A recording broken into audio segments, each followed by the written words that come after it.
বিশ্ব সংবাদ মাধ্যম স্বাধীনতা দিবস উপলক্ষে শিলচর প্রেস ক্লাবে এক আলোচনা সভা আয়োজন করা হয়।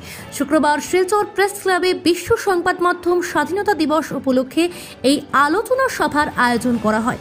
বক্তব্য রাখতে গিয়ে বক্তারা বলেন, সংবাদ জগতের বিশেষ ভূমিকা রয়েছে। সংবাদ মাধ্যম এবং সাংবাদিকরা সবসময় জনসাধারণের সমস্যার কথা তুলে ধরেন এবং অনেক সমস্যার মধ্য দিয়ে সংবাদ সংগ্রহ করে যাচ্ছেন সাংবাদিকরা। তা সহ বিশ্ব সংবাদ মাধ্যম স্বাধীনতা দিবসের বিভিন্ন বিষয়ে বক্তব্য রাখেন।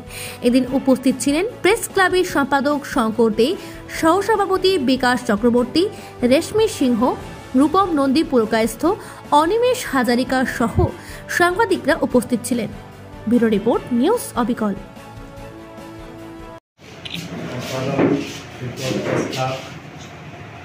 মাননীয় সব সাংবাদিক, উপস্থিত সাংবাদিক, আমাদের দুজন রিসার্চ করার এসছেন, রূপমদা, অন্যান্য অতিথিবৃন্দ, সবাইকে আজকে এই দিনটার অভিনন্দন জানাচ্ছি।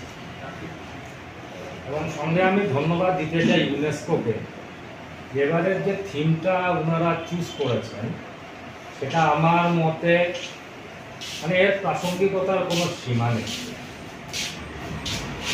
কারণ আমরা যারা পরিবেশ বিজ্ঞান একটু আধটু পড়েছি, সব সময় একটা কথা উঠে আসে যে পরিবেশ সম্পর্কিত কোনো আন্দোলন বা পরিবেশ সংরক্ষণ কোনোদিনই সম্ভব নয় যতদিন সেটা গণ আন্দোলনের রূপ না নেয়। আর এই গণ আন্দোলনের রূপ নেওয়ার জন্য যেটা দরকার সেটা হচ্ছে অ্যাওয়ারনেস। আমরা বলি যে environmentalism is not the monopoly of environmentalism. ওদের শুধু এনভায়রনমেন্টালিস্টের একচেটিয়া আধিপত্য নেই এই ইয়েকে বাঁচানোর জন্য, আমাদের এই পরিবেশকে রক্ষা করার জন্য। 1918 সাল পর্যন্ত প্রথম বিশ্বযুদ্ধ, দ্বিতীয় বিশ্বযুদ্ধ, তৃতীয় বিশ্বযুদ্ধে কিন্তু ব্যাপকভাবে রক্তক্ষয়ের পর, লুকানির পর, একেবারে নৈরাজ্য এবং ধ্বংসস্তূপের বিভীষিকার পর কিন্তু সেটা কিন্তু আলোচনার মাধ্যমে সমাধান হয়েছে।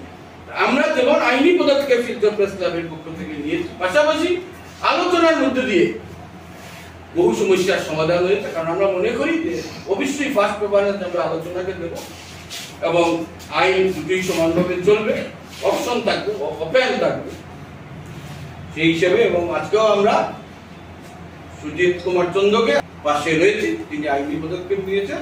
আমাদের দৃষ্টি রয়েছে যে পুলিশ কি পদক্ষেপ তারা গ্রহণ করে, পুলিশ কর্তৃপক্ষ, পুলিশ আধিকারিকরা যারা এই তার কেসের তদন্ত করবেন বা করছেন, তারা কি পদক্ষেপ নেন আমরা সেদিকে তীক্ষ্ণ দৃষ্টি রাখছি। এবং কোনো অবস্থায় যাতে এই ঘটনাকে চাপা না দেওয়া হয়, কোনোভাবে যাতে অন্যায়কে, অবিচারকে কেউ প্রশ্রয় না দেয়, আমরা এ ব্যাপারে কড়া দৃষ্টি রাখছি। এবং আমরা যে কোনো পদক্ষেপ আমরা নেব গণতান্ত্রিকভাবে, অবশ্যই আমরা নেব। এটাই আমরা আজকে ওয়ার্ল্ড প্রেস ফ্রিডম ডে অনুষ্ঠান থেকে শিলচর প্রেস ক্লাবের পক্ষ থেকে আমরা এই বার্তা দিচ্ছি। দাদা, অতীতে আমি